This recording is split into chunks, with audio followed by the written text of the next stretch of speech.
Eso se lo vamos a modificar nosotros en el ventilador. Es decir, la cantidad de aire que se mueve de un lugar a otro, desde donde está la turbina hasta donde está la entrada del circuito, todo esto es el flujo de aire. Si recuerdan, les empecé a explicar que no puede haber un flujo de aire si el paciente no contrae una diafragma. Entonces, en estos pacientes que están cerrados, pues no se va a mover la diafragma, nosotros le tenemos que meter la presión para que haga las veces de ese movimiento diafragmal. Entonces, ese cambio en el gradiente de presión nos va a dar un flujo inspiratorio y ahí empieza la magia de la ventilación, ¿no? A mover ese aire que nosotros vamos a programar para que el paciente pueda tener la hematosis. Si ustedes ven aquí, al personal de enfermería, esto que se ve azul, de donde sale aquí el circuito, ¿cuál sería? ¿La válvula inspiratoria o expiratoria? Inspiratoria, muy bien. Entonces aquí se va a abrir la válvula y va a generar ese flujo de aire por todo el circuito y va a llegar a entregar la mezcla de gas al paciente. Posteriormente, el aire que sale del paciente, es lo que se ve aquí como rojito, va a llegar y se va a introducir por la válvula expiratoria. Ese es un tip que les doy. El ventilador muchas veces chilla, pita, está haciendo mucho ruido. ¿Ves por qué condensación de agua? O porque estas válvulas están mal, simplemente porque la cascada está mal, no han bajado bien seguro. Y es una situación fácil de resolver, ¿saben? Hay que tomar en cuenta que pueden pasar N cantidad de situaciones, desde donde el ventilador entrega el aire hasta que llega a los alveolos del paciente. ¿Sí? Más adelante les voy a dar un tip para poder aspirar a su paciente. Nada más viene una curva para que luego ya vaya con nosotros y nos digan, ¿dónde ya vas a aspirar? A ver cómo hiciste. Y ahí está, miren. Yo creo que todos la conocen, ¿no? Bueno, vamos un poquito más rápido. Hablar de modos de ventilación es un mundo también, pero ahorita nos vamos a quedar con los convencionales. Modos convencionales y no convencionales. Controlados por volumen y controlados por presión. El mismo modo lo dice, es control. El ventilador lleva todo el mando del paciente, es decir, la inspiración, el momento en el que el paciente inspira, aquí no va a suceder porque el ventilador lleva el control. Él va a soltar un disparo trigger y ahí va a empezar a generar el flujo de aire que nosotros le programamos. Esta la asisto controlada es donde el paciente hace un esfuerzo inspiratorio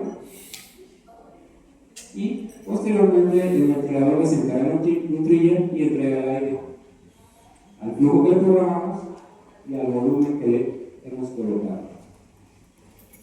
Y estamos híbridos de CMB, ventilación intermitente sincronizada, que viene siendo una mezcla entre este y que el paciente haga esfuerzos espontáneos. Ese método antes se utilizaba para extubar o destrar a los pacientes, pero no es el único. Ya está cayendo en desuso porque los pacientes con este método hacían más asincronías, tenían más fatiga de miopatía del paciente con ventilación prolongada, etc. Entonces se ha optado por otros métodos, como el leve, o hacer la prueba espontánea, entre otras. Pero todavía nos puede servir. Es un método, como decía, que mezcla esfuerzos del paciente.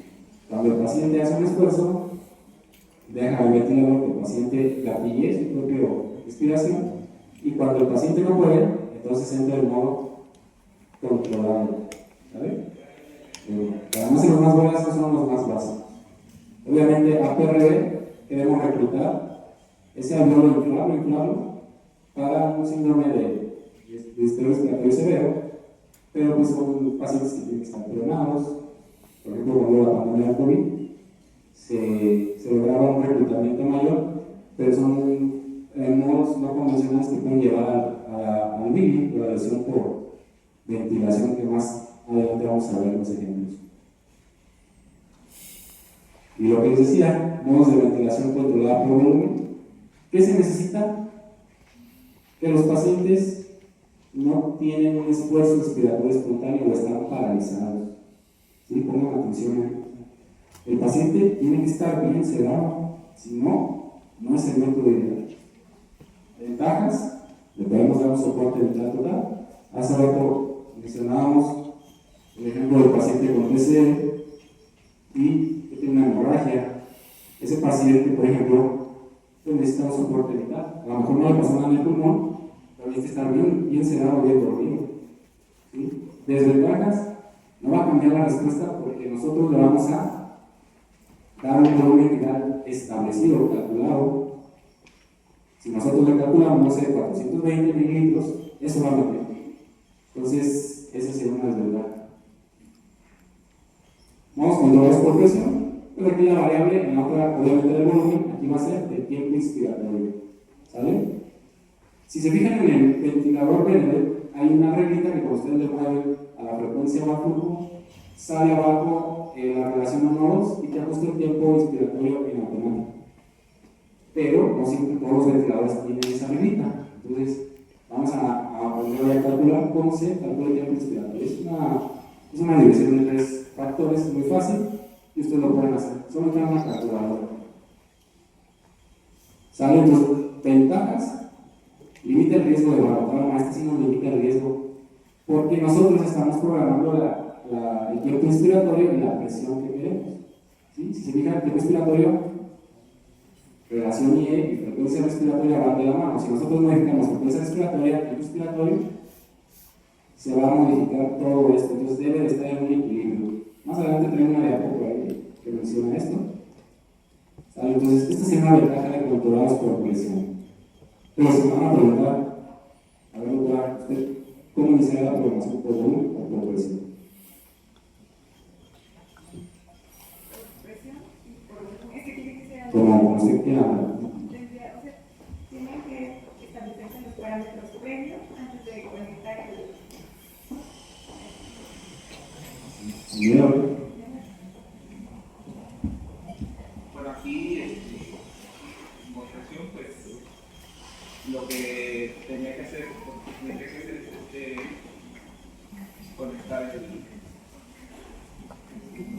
la ventilación mecánica a parámetros de presión, y ahí el flujo de volumen es el que sería variado. La pregunta fue, ¿qué harían ustedes? ¿Lo programan? Bien. Dale cuenta, tú vas al paciente y esto es el inicio de la programación. Muchos van a decir, por ejemplo, más así. La respuesta puede ser las dos, pero les voy a dar un tip. Depende de la patología, pero si se va a iniciar la ventilación, se recomienda por volumen, porque vamos a ver unas fórmulas, lo que dice la compañía siempre, el paciente tiene CDRA o no tiene CDRA. Es el paciente que les comentaba allá, pero no tiene CDRA. Tiene una fórmula. Es el paciente que tiene un CDRA severo, hizo COVID, neumonía, etc. Ese paciente tiene que calcular con la fórmula, entonces lo recomendable será por volumen. Y ya después es dinámico. Ustedes pueden cambiar la presión, híbrido, un modo no convencional. Es válido los dos, pero yo les recomiendo inicialmente por volumen. Son las que les comentaba. Meter más en ruido. Estas son todas las abreviaturas del ventilador de los Procter. La clase va encaminada a programar el ventilador. Si se fijan, aquí está el resumen, ¿no? Un modo controlado tiene las características. Controlado también puede ser asistido controlado. Si el paciente desencadena el trigger, si no lo desencadena, es controlado estrictamente. Puede ser un híbrido. Cuando es asistido, obviamente no va a tener asisto control y un híbrido. Y si es espontáneo, el paciente debe estar consciente. El CPAP, una de las medidas es que el paciente esté consciente, para que el paciente hace su esfuerzo, se le pone una presión soporte, y eso nos va a generar que el paciente pueda meter un poco más de oxígeno. No. El CPAP solo sirve para mejorar el intercambio gaseoso, pero hay una variedad que se llama BIPAP. El BIPAP solo es la mascarilla de el PIC, generalmente le dejan 5, 8. Pero si nosotros le ponemos presión, ya se convierte en un BIPAP, porque estamos iniciando en las dos fases, en la fase respiratoria y respiratoria. Y ahí variamos, ahí sí, utilizaríamos la oxigenación y con el puro CPAP vamos a estar barriendo oxígeno de CO2 nada más. Entonces, ese no es el objetivo de la clase, porque esta es otra situación, pues nos vamos a enfocar a esto. Y ahora sí,